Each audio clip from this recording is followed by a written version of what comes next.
Estás escuchando Taking Risk. El podcast donde cada riesgo es una oportunidad para crecer y mejorar. Es el momento de tomar acción.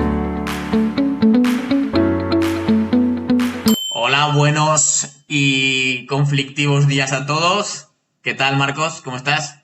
¿Qué tal? Bienvenidos a todos. Pues muy bien, la verdad. Muy bien, teniendo en cuenta todo lo que se ha preparado esta semana de conflictos geopolíticos, militares y todo el berenjenal que tenemos ahí que nos han montado. La verdad, vamos a analizar. Cuéntame, porque yo creo que todo el mundo que está en los mercados se ha tenido que enterar, pero tú seguro que has profundizado más. Sí, le quiero dar un enfoque, bueno, sobre todo financiero, que es para lo que estamos aquí, no tanto histórico, porque también podríamos hablar mucho, pero bueno. Y sí, le vamos a dar un enfoque en algunos casos tranquilizador, en otros igual no tanto. Pero bueno, sí, vamos a explicar brevemente lo que ha pasado esta semana con la guerra en Oriente Próximo, que bueno,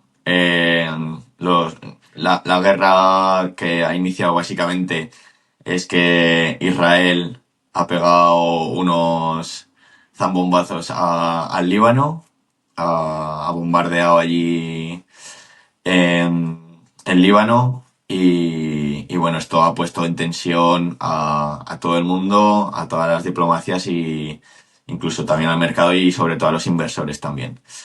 Entonces, bueno, comienza esta guerra que ya no sabemos ni cuántas llevamos abiertas en los últimos años, ¿no, Juan? Entonces, Y de las nada, que no nos enteramos, porque nos enteramos de las que afectan o inciden de forma directa o indirecta en los intereses estadounidenses, pero hay otras que siguen estando y que no nos enteramos. eso es. Entonces, eso, Israel ataca al Líbano y luego, por otro lado, Irán ataca a Israel eh, a territorios militares, pero prácticamente no hace daño a la población civil y simplemente Irán mata a dos militares israelíes.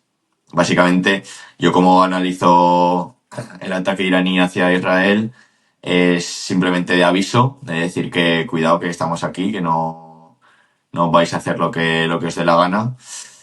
Y entonces ese sería el enfoque básico de lo que ha pasado esta semana, aunque luego hay muchos flecos que vamos aquí a tocar. Claro, si está Israel por el medio, Estados Unidos lo tenemos que nombrar también. Y como no se puede estar tranquilo, no se puede quedar al margen.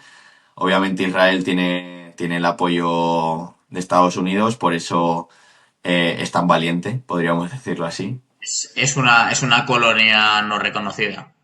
totalmente. Entonces Estados Unidos lo que decide es mandar tropas. Hay mucha información, pero unos 50.000 militares han mandado para apoyar a Israel. Entonces, bueno, eso pueden ser pocos, viendo la importancia del conflicto, pero bueno, es más el simbolismo de mandar tropas que cuántas tropas mandes, básicamente. Y vamos a contar algunos detalles que han ocurrido esta semana, como que Joe Biden, que el pobrecito está como puede, aquí llegando al final de su legislatura, aunque ya no esté tan activo, ha hecho una rueda de prensa que me parece bastante graciosa porque no lo tenemos que tomar así, básicamente. O sea, no es graciosa, pero es que ya si te tomas todo literal nos volveríamos locos. Ha comentado desde sus jardines de la Casa Blanca que ellos no apoyan a Israel, simplemente le dan consejos. Es un poco... O sea, nos tratan como a niños, ¿no? Yo en muchas ocasiones a la población. Lo que está claro, o lo que parece claro, aunque no se confirme por ningún sitio, es que Israel sirve a los intereses estadounidenses. Entonces, ese damos consejo es un poco, hacen lo que nosotros le decimos. Lo que pasa es que si te dicen que actúan como consejeros, como un país neutral dentro del conflicto para buscar, pues habrá gente que se lo crea. Sí. Y yo, o sea, un poco para poner en contexto todo lo que estamos diciendo, Israel, el Líbano, Irán, os recomiendo que abráis Google Maps y simplemente para situar un poco el conflicto, dónde está exactamente cada país, porque muchos de nuestros oyentes, como es normal, pues igual exactamente no saben dónde está el Líbano o dónde está Irán o las magnitudes que tiene el país de Irán.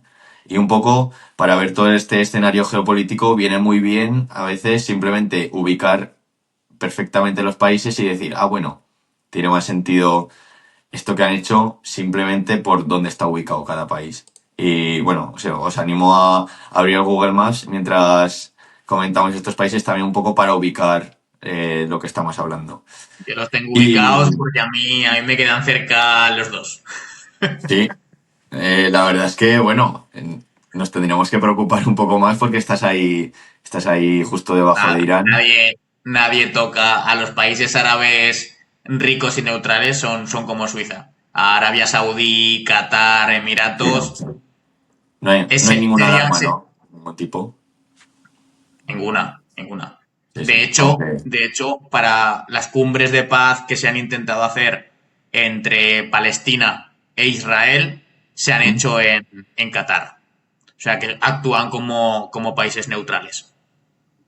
Bueno, da más seguridad. Eso, por lo menos. Sí, sí, está claro.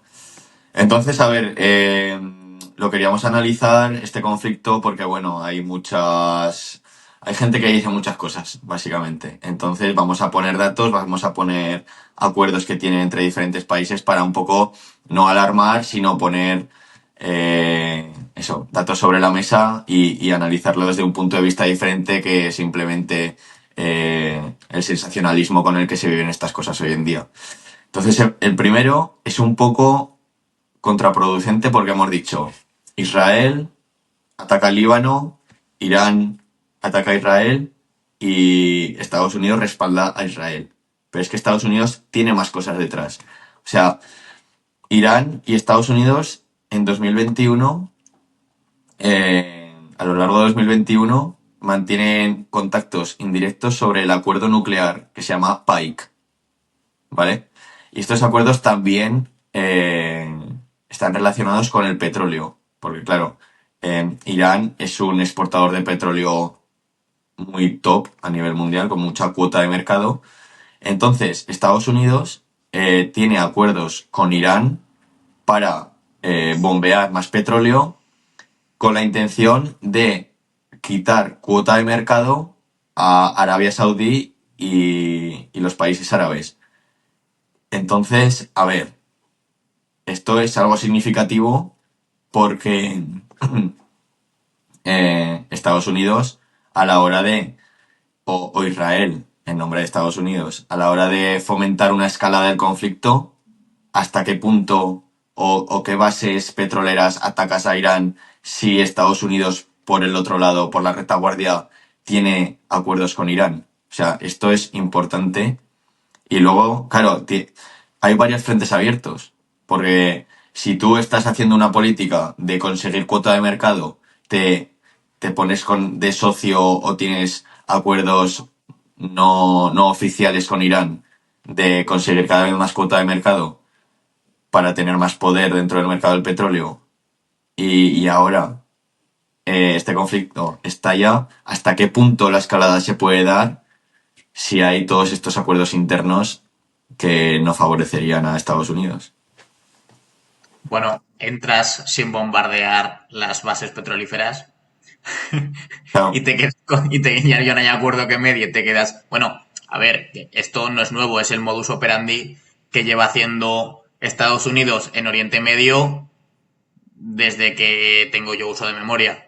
Afganistán, Siria, Egipto, o sea, siempre se ha metido en conflictos civiles, y digo se ha metido por no decir han provocado, pero bueno, ha entrado Estados Unidos con el único objetivo de explotar las reservas petrolíferas de esos países. Entonces, pues sería uno más. Lo que pasa es que esta vez, en vez de hacerlo en nombre propio, utiliza su colonia ya. bastarda para hacerlo, ¿no? Pero claro, o sea, hay que tener en cuenta todos estos tratados porque, o son más importantes que muchas noticias que nos plantean de, pues ahora van a bombardear un montón de centrales petrolíferas en Irán y van a hacer que la inflación vuelva a subir y una segunda espiral de inflación. A ver, hay que tener cuidado porque entre estos países también hay acuerdos que igual están por encima de este conflicto y hace que el conflicto no vaya más.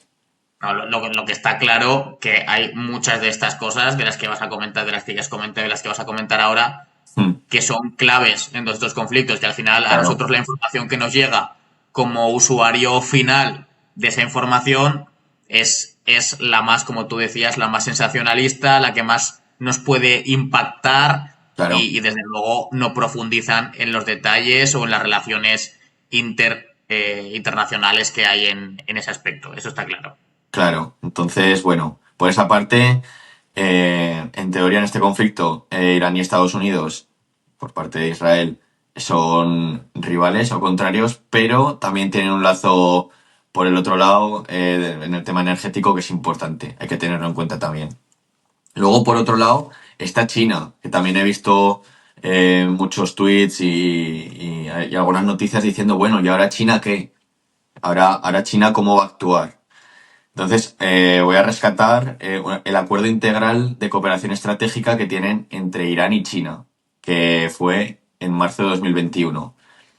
Que China tiene un modus operandi bastante diferente al estadounidense. Entonces, esta cooperación con Irán se ha dado cuenta, si abrimos otra vez el Google Maps, que Irán, o sea, desde el punto de vista geográfico, es un país clave, porque la conexión entre Asia y Europa, en la conexión entre Asia y Europa, es un país clave, que China lo sabe, y por eso hace este tipo de acuerdos integrales que pasan desde cooperación en defensa, en seguridad, en tecnología militar, colaboración con temas de inteligencia. O sea, son acuerdos un poco 360 que hace China también desde el punto de vista de negocio. Porque, o sea, uno de los motivos principales de que China tenga este acuerdo con Irán, por ejemplo, es el proyecto de la nueva ruta de la seda, que no sé si muchos de nuestros oyentes eh, estarán enterados de esto, pero la nueva ruta de la seda pasaría por Irán y es un socio clave para la expansión de esta infraestructura que quiere montar China. Entonces hay que entender que China pocas veces, bueno, está conquistando el mundo, digamos, desde la parte de los negocios, de abrir infraestructuras en los países que pasa y no de bombardearles. Hay que tener eso muy claro, porque si hacemos memoria, ¿en cuántos conflictos armados se ha metido China para entrar en África, para seguir construyendo la ruta de la seda? O sea, toda esa colonización, digamos, por llamarlo así, lo hace desde el punto de vista de red de negocio y de expandir su economía utilizando esos países, sí, pero también dejando todas esas infraestructuras y todos esos medios en En esos el países. caso, en el caso de África, lo que hizo China, bueno, al final hay que entender que China es el principal acreedor de medio mundo. Es decir, España es de China, parte de Estados Unidos es de China, media Europa es de China. Y en el caso de África, lo que hicieron desde la descolonización fue comprar mucha deuda de países africanos, financiar a los países africanos. ¿A cambio de qué? En principio a cambio de nada. ¿Y qué empezaron a hacer? Pues sobre el 2021, 2020 sería. Mm, Empezar a hacer condonaciones de deuda a estos países africanos a cambio de cambio instalar de... empresas y de recursos. Entonces, claro, esto es una práctica muy interesante. Ellos tienen un excedente de capital enorme, Mm, entran en los países a través de la deuda y en el caso de África, ¿qué hace? Vale, te condono la deuda, te dejo crecer a cambio de que crezcas con mi tecnología, con mis claro, industrias, que me proveas de tus materias primas. Y esto en el caso de África, pero por ejemplo en El Salvador, que si algunos de nuestros oyentes están en cripto. Conocerán El Salvador, conocerán a Bukele, conocerán toda la política de introducir Bitcoin como moneda de curso legal. China invirtió más de 100 millones en hacer una macrobiblioteca, un macrocentro intelectual a nivel de cursos, de nuevas tecnologías, inteligencia artificial, criptografía, libros, educación. O sea, que es lo que tú dices, utiliza su gran poderío económico para entrar en países con menos poder adquisitivo, menos desarrollo, y que ese desarrollo se haga de su mano, en vez de una explotación pura y dura, como podía ser el antiguo colonialismo, lo hacen desde esa óptica que desde luego también genera que desde esos países se perciba de una forma mucho más amigable a China.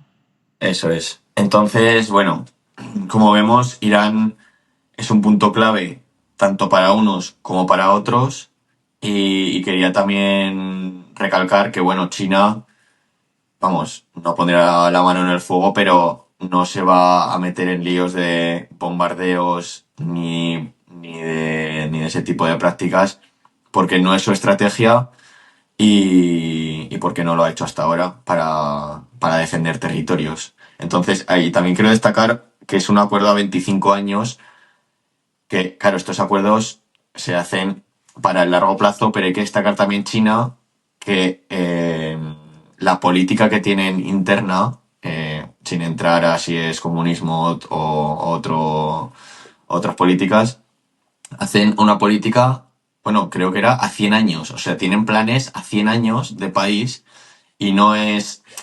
intentan evadir ese cortoplacismo que tenemos aquí en Europa. Simplemente quería destacar la visión más a largo plazo, que aquí fomentamos mucho, pero en el sentido de país entero, o sea, de políticas Claro, de a ver, país. ahí también ayuda a que sea una dictadura. Sí, eso sí, pero claro, desde el punto de vista de largo plazo te hace ver las cosas con perspectiva. Obviamente, si es mediante una dictadura, no creo que sea el camino indicado, pero claro, te hace ver un poco la mentalidad que que Sí, no, tienen a los ver, chinos, y las estrategias de expansión que tienen, ¿no? está claro que para desarrollar un país, la visión a largo plazo es clave, porque si no, lo tenemos aquí un ejemplo muy claro aquí en España, son la normativa en temas de educación, que cada Estaba 4 o 8 años cambiamos y de repente ya no se da religión, se da ciudadanía y quitamos esta asignatura y ponemos esta otra, ponemos claro, contenidos. Entonces, claro, ¿qué pasa? Pues que aquí tenemos un sistema político que sí, que vamos a decir que nos protege el hecho de que sean legislaturas de 4 años y que haya que renovarlas, ¿no? sí, Pero claro, eso también limita la visión, aparte de la deplorable salud política que tenemos en este país, eso limita mucho las visiones a la visión a largo plazo, ¿no? Las metas a largo plazo, porque si no somos capaces de poner un consenso para cosas mucho claro, más banales, como vamos a poner un consenso de visión de país a 100 años, ¿no? Aquí en sería, Emiratos pasa lo mismo. Tienes el príncipe, el jeque, que sí, dice que en los 2000 dijo no. De hecho, hay un vídeo suyo mirando al desierto de Dubái y dice, no, aquí construiremos el primer edificio y dentro de unos años se levantarán edificios todavía más grandes, viendo el desierto totalmente vacío. Claro, él tiene esa visión y tiene el poder y sabe que va a poder estar en ese poder el tiempo suficiente claro, como para desarrollar eso. Y una vez que eso ya funciona, es más probable que los que vengan después continúen, ¿no? Pero en el caso de un país que no funciona, haces políticas para que te vuelvan a elegir dentro de 4 años y sigues sin solucionar nada, ¿no? Es muy triste, pero es lo que hay y no hay otra forma de hacerlo. Que hablamos, pero al final los países que lo hacen, no digo dictaduras. no digo que sea bueno, pero al final si el dictador tiene visión, pues puedes construir algo a largo plazo más sólido, ¿no? Claro, la utopía perfecta sería elecciones cada poco tiempo para que nadie se vuelva un dictador, pero con esa mentalidad de país a largo plazo. Pero eso Sí, sí, sería el sueño perfecto, ¿no? cada uno tiene su visión de país. Lo ideal sería un consenso global. Sobre unas bases determinadas, no, igual no todo el país, pero sí que unas bases para ir tirando por ahí. Respaldado por el pueblo también, o sea, que se votara esa visión a largo plazo Ya. y que los diferentes partidos que se sucedieran en el poder tuvieran cierto margen para legislar y ir modificando ciertas cosas, pero siempre sobre un plan de acción concreto, ¿no? Pero bueno, esto ya solucionar el mundo Bueno, es es complicado. para... De momento vamos a volver a las diferentes vertientes de esta guerra que acaba de empezar, y que esperemos que no se alargue mucho.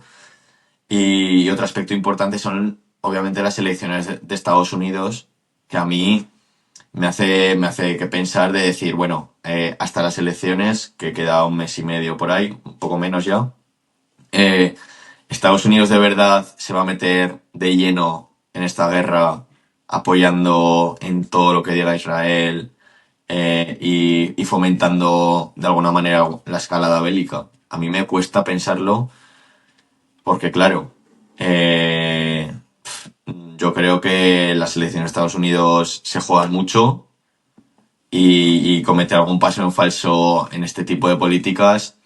Además, la población estadounidense yo creo que está un poco quemada con todo el tema de ir regalando dinero por ahí para financiar guerras. Yo creo que están bastante quemados con esta legislatura en ese aspecto.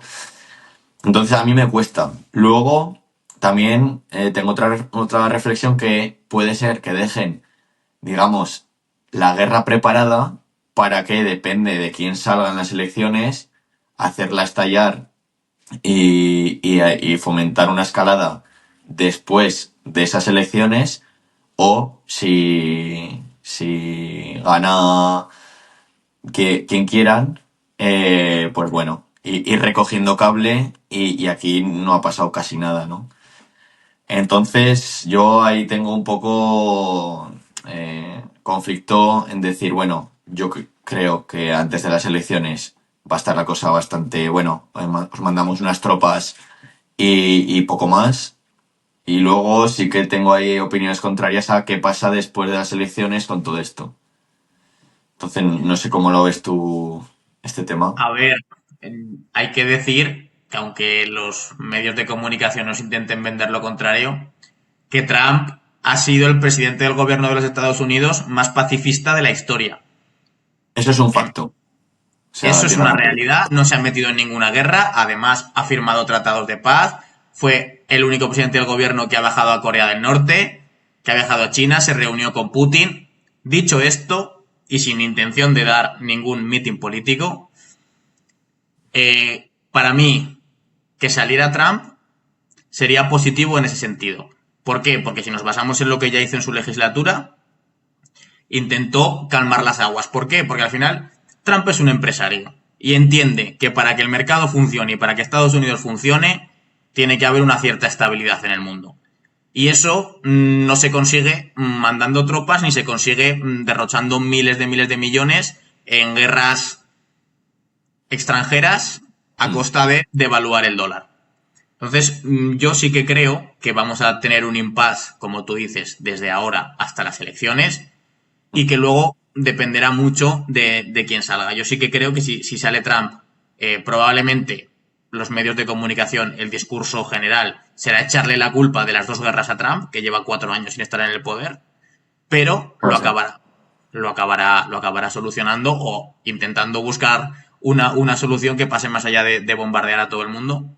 En cambio, si sale Kamala, los medios de comunicación dirán que Estados Unidos está haciendo todo lo posible para frenar las guerras, pero sin embargo incrementarán el gasto en defensa, enviarán tropas, enviarán armas, y podemos ver una escalada hasta el punto que le interese a Estados Unidos, porque hay que entender también que esta manía que tiene Estados Unidos de ser el padre del mundo, tiene a Putin amenazando ya con armas nucleares, porque Estados Unidos envió misiles balísticos, bueno, la OTAN en general, misiles balísticos a Ucrania, y Putin dijo que hasta aquí habíamos llegado. Entonces, tiene varios frentes Tensión.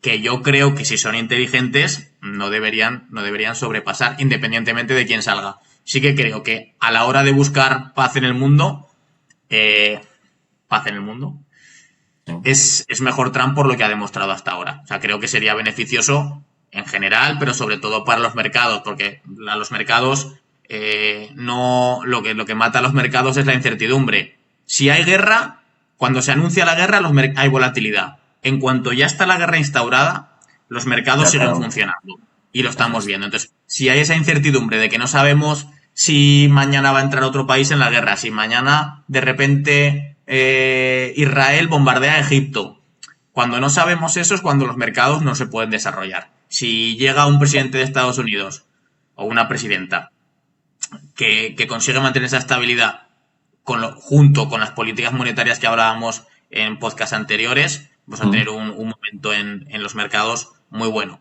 Si seguimos abogando por escalar la tensión sin saber hasta qué límites y el mercado se mantiene expectante, no será tan Pero bueno para al el menos hasta...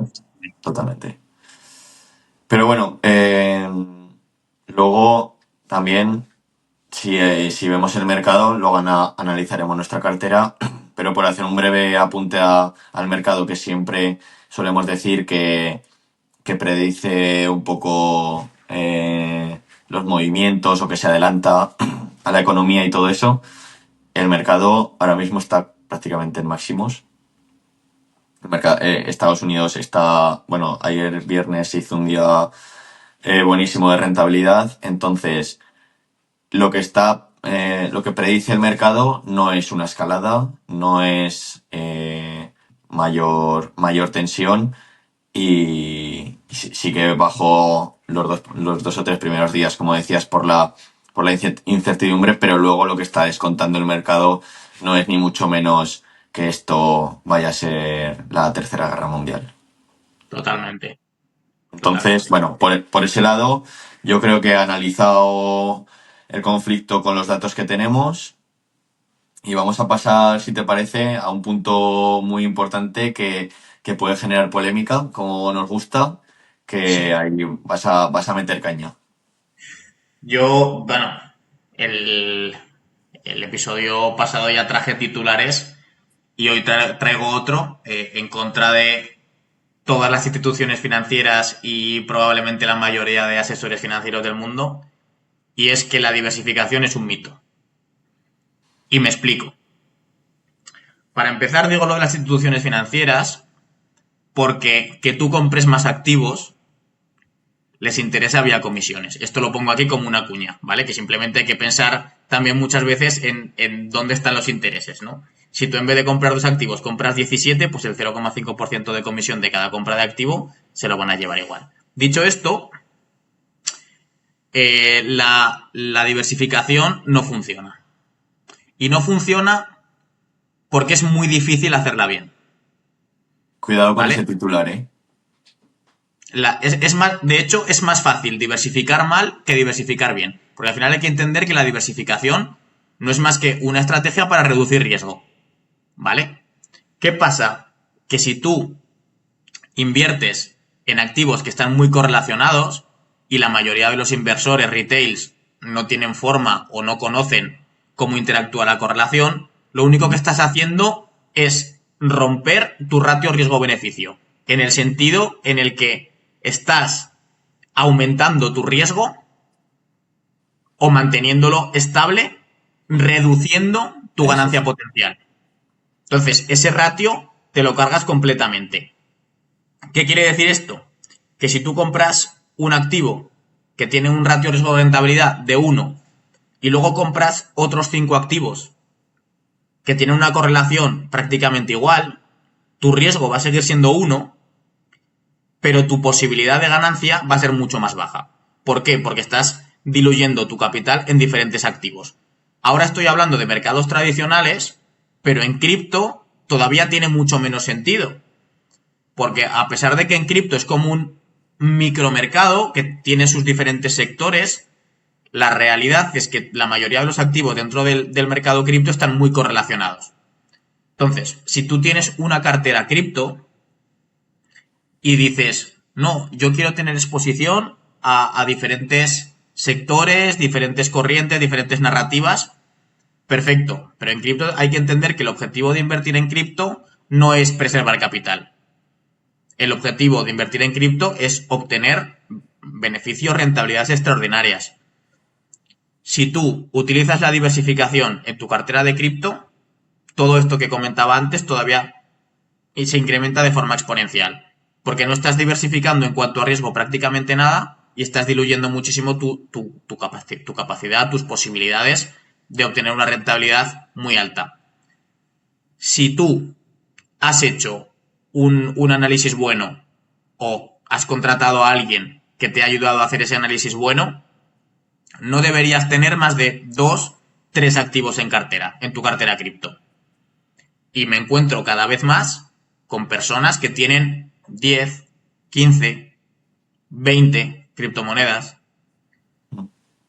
Por muy bien que vaya el bull run, no van a obtener esas rentabilidades extraordinarias. No sé tú qué opinas acerca de la diversificación. A ver, yo creo que depende del enfoque, del enfoque que le quieres dar a esa diversificación. O sea, tú tienes que tener claros tus objetivos, qué quieres hacer con el dinero que tienes. Otra cosa es si tiene sentido esos objetivos o no. Pero, o sea, ¿tú qué quieres? ¿Preservar tu capital y ya está? Claro, si tienes 2.000 euros, por decir algo, o 1.000 euros, preservar tu capital y ya está,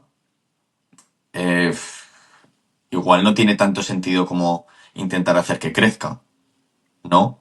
Totalmente. Ahí es donde vamos.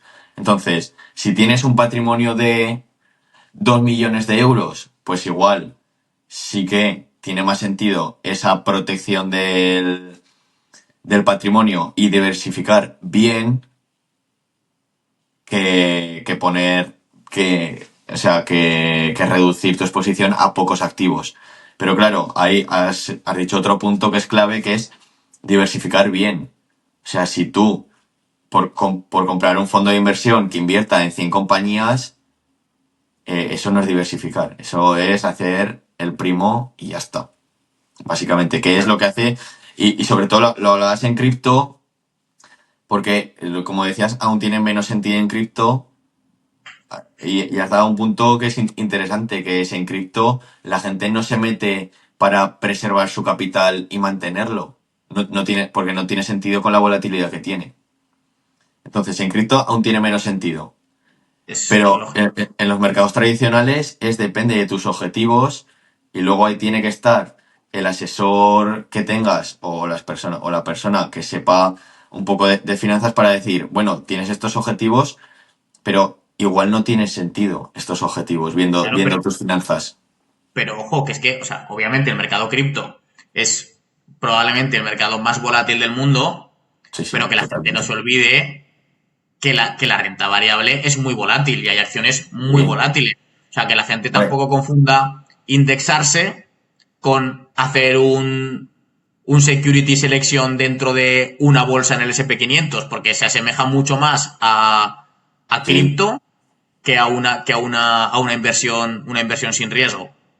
Sí, y lo que tú dices, o sea, de hecho es muy difícil a nivel retail diversificar bien. Porque tú dices, no, yo es que me he indexado al Nasdaq, entonces estoy diversificado. Perdona, No. tú estás expuesto a mercado americano y empresas tecnológicas. No estás absolutamente nada diversificado. No es que me he indexado al Nasdaq y al S&P 500. Pues sigues súper expuesto al mercado americano. Y además, muchas de las empresas del S&P 500 también están en el Nasdaq. Eso es. Entonces, diversificar, para empezar, ¿para qué? Y luego, si has estudiado, sabes cómo estudiar, sabes cómo hacer un análisis fundamental, sabes lo que hay detrás de las empresas, qué quieres invertir, ¿para qué vas a diversificar si el mercado puede permanecer irracional mucho tiempo? Eso está claro. Pero si tú has hecho... Es como era la frase, el mercado puede permanecer irracional más tiempo del que tú puedes permanecer solvente. Esa es la frase. Que es verdad, que es muy bien, está muy bien eso, pero si tú sabes en dónde estás invertido, por qué estás invertido y tienes en cuenta diversos factores, tienes que estar ahí y ¿para qué vas a diversificar? Para diluir, es lo que comentaba antes, lo único que consigues es diluir tu capital en diferentes activos y que esa ganancia potencial sea mucho más Claro. baja con el mismo riesgo. Porque si no has diversificado muy bien, tienes el mismo riesgo. Eso sí. Entonces, yo bueno, supongo que la gente que nos escuche ya lo sabe, que a mí me gusta poner ejemplos personales. Mm. Y yo en mi cartera de inversión en cripto tengo 3 activos. Y yo estoy seguro que si preguntamos a la gente que nos escucha que tenga cripto, ¿cuántas cripto tiene en cartera? Me juego la mano derecha a que nadie tiene menos de 10.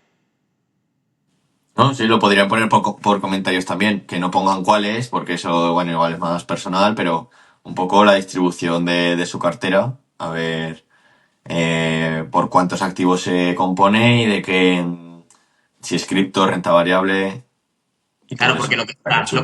lo que sí que tiene sentido es, ojo, si tú tienes una cartera que invierte en otro tipo de activos, diversificar invirtiendo en cripto, eso sí tiene sentido.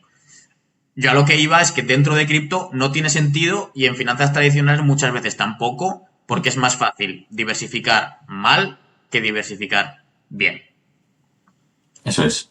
Sí, yo creo que está claro cómo hemos enfocado esta parte de la diversificación y me gustaría rematar, si te parece bien, con una frase del mítico Warren Buffett, que mucha gente se llena la boca de decir, Warren Buffett es mi mentor, yo sigo su estrategia y una frase que también ha dicho él es la diversificación es una protección contra la ignorancia. Tiene muy poco sentido si sabes lo que estás haciendo. Es que, o sea, yo no la había escuchado esta frase, pero se me ocurren pocas con las que pueda estar tan de acuerdo, tío. O Con sea, él, sí. pero O sea, si es lo que hablábamos, si tú tienes claro tu objetivo con el dinero que tienes, si tú tienes claro las empresas y las has estudiado bien, ¿para qué luego te vas a meter en rellenar tu cartera con otras cosas simplemente por diversificar y por decir, bueno, estoy más tranquilo, duermo mejor? ¿No? porque es que además, o sea, la mayoría, el modus operandi de la mayoría de las personas es, yo quiero comprar estas 3 cosas, luego habría que entrar si esas 3 cosas las has elegido con cabeza o no, ¿no? Pero la Mm. mayoría de la gente confecciona la cartera de esta manera. Yo quiero comprar estas 3 cosas y ahora diversifico. Y el Si lo estás resto, tal. haciendo así, ya lo estás haciendo mal. Mm. Porque tienes que confeccionar tu cartera ya de primeras de una forma diversificada, que tenga cierta exposición a diferentes sectores. Si tú ya lo estás haciendo así, que estás seleccionando 2, 3 activos, no tiene sentido justo lo que decía Warren Buffett. Otra cosa es que esos 3, 4 activos los hayas elegido bien. Seguramente si has acudido a un profesional que te ayude con este tema, pues serán buenos activos, ¿no? Pero si tú has elegido 3 activos y luego te pones a diversificar, estás tirando el dinero. Sí, sí, esa parte que estás metiéndolo en otras cestas por si acaso, pues ahí lo tienes, que no te Claro, va. porque además la gente, o sea, hay otras formas de reducir el riesgo. La diversificación, la gente se llena la boca con la diversificación porque sí que es verdad que es más sencillo, entre comillas, a nivel de entender, ¿no? Aunque ejecutarlo no, pero a nivel de entendimiento, decir, si yo en vez de un activo compro 4, pues reduzco riesgo. Pero hay otra forma de proteger posiciones y es la cobertura. Pasa que esto ya es un tema más complejo Más porque sofisticado, sí. hay que utilizar derivados. Pero yo es algo que utilizo bastante en cripto y que los inversores institucionales utilizan como si fuera el pan de cada día. Sí, sí, sí. Bueno, cuando estuve en lo del mercado de capitales ahí en NTT Data, bueno, hay un mercado oculto, pero que no está oculto, el mercado de derivados, que, bueno, en las mesas de traders de los grandes bancos operan con eso. O sea, Totalmente. los grandes millones se mueven ahí. Es que es Pero así. bueno, eso sí que es verdad que para la gente que no está especializada en este sector es complicado de entender y son conceptos diferentes, pero que la gran mayoría del dinero se mueve en derivados, eso es la realidad. Y por eso, o sea, simplemente como una alternativa a la hora de reducir riesgo. O sea, o si es que es tan fácil como si tú tienes ya tres activos y quieres diversificar porque crees que estás asumiendo mucho riesgo, invierte menos. por ejemplo. Y luego si quieres utilizar coberturas o alguien que te aconseje que puedes utilizar coberturas y lo haga por ti, pues para que la gente lo entienda, una cobertura, bueno, es que va a ser un poco complejo de explicar. Pero bueno, tú tienes un activo, ¿vale? Tú has comprado Bitcoin. Si tú entras en corto, es decir, tú apuestas que ese Bitcoin va a bajar, si tú apuestas por el 100% de tu posición, esa posición ya no tiene riesgos, como si lo hubieras vendido y te quedas con el activo subyacente. Pero ¿qué puedes hacer? Obviamente tú no quieres eso. Tú quieres simplemente cubrir una parte y seguir expuesto con el resto. Tú puedes apostar en corto a un 25% de tu posición y tú sigues expuesto con un 75%. Entonces, son otras formas de reducir el riesgo, sobre todo en cripto se utiliza cuando el mercado va dando señales de fortaleza, tú te marcas diferentes zonas y en vez de hacer ventas parciales, utilizas futuros Sí, sí, sí. para cubrir tu posición. Y esto ya profundizaremos en otro podcast, Sí, hablamos sí, sí. de derivados más en profundidad, cómo utilizarlos y, bueno, qué son en principio y luego cómo utilizarlos y demás, qué funcionalidades tienen. Sí, a ver, hay mucha. Ahora mismo está muy sofisticado todo el tema de la inversión y puedes hacer literalmente lo que tú quieras. Es Entonces, que bueno, para mí, iremos yo cuando, introduciendo. o sea, yo por eso me especialicé en cripto y de segundas en mercado de derivados, porque a mí me parece, o sea, me parece, si algo es mágico en este mundo, tienen que ser los derivados. Sí, O sea, sí. Muchas veces hay muchas cosas que ni se entienden de cómo son las tripas de ese derivado, pero bueno. sí, porque o productos estructurados que tienen un derivado, un forward, luego tienen un credit swap default de no sé qué, al final es un producto que busca replicar el SP500 y tiene 50.000 derivados y productos estructurados de cosas diferentes Mm, para intentar replicarlo. Las finanzas, o sea, el mundo en general nos hemos complicado con la instauración del dinero, la pérdida del patrón oro y la deuda, pero es que de ahí hemos avanzado de tal manera en cuanto a productos derivados que sí, sí, replican o sí. que se basan en un subyacente, aunque ese subyacente ni siquiera exista, en el sentido físico, porque hay volumen de derivados sobre subyacentes que no tiene tanto valor ese mercado del No, subyacente, o no, ni claro. siquiera hay tanto subyacente como para cubrir esas posiciones de derivados. Luego los derivados over the counter, bueno, Bueno, aquí un ya universo maravilloso. eso iremos introduciendo poco a poco, pero bueno, para que la gente continúe con el hilo. Bueno, vamos a ir casi cerrando. Hacemos un breve comentario de nuestra cartera, que bueno, qué decir, ¿no, Juan? China es una meme coin más, no lo sabíamos, pero así es. Un 43 era 42% arriba desde Cuaren- que, Lo estoy viendo ahora en directo, un 42% desde nuestra entrada. Yo creo que, bueno, ojo, un no somos un... 42% el índice. Sí, sí, sí, o sea, el mercado de China entero, no una acción ni nada de Eso eso. es, porque dentro de ese índice seguro que hay acciones que están haciendo absolutas barbaridades, pero el índice está haciendo un 43% de rentabilidad. O sea, la verdad que muy bien, estamos cerca de un 11 arriba, ¿puede ser, Marcos? Sí, estaba mirando. Ya analizaremos las empresas que tienen más peso en este índice en China y la próxima, el próximo podcast analizamos un poco, si quieres, ese índice asiático. Llevamos un 11% de rentabilidad desde el 11 de septiembre, que no llevamos ni un mes. La Menos de verdad un es mes. que el timing no puede ser mejor y nos ha dado la razón el mercado muy rápido, la verdad.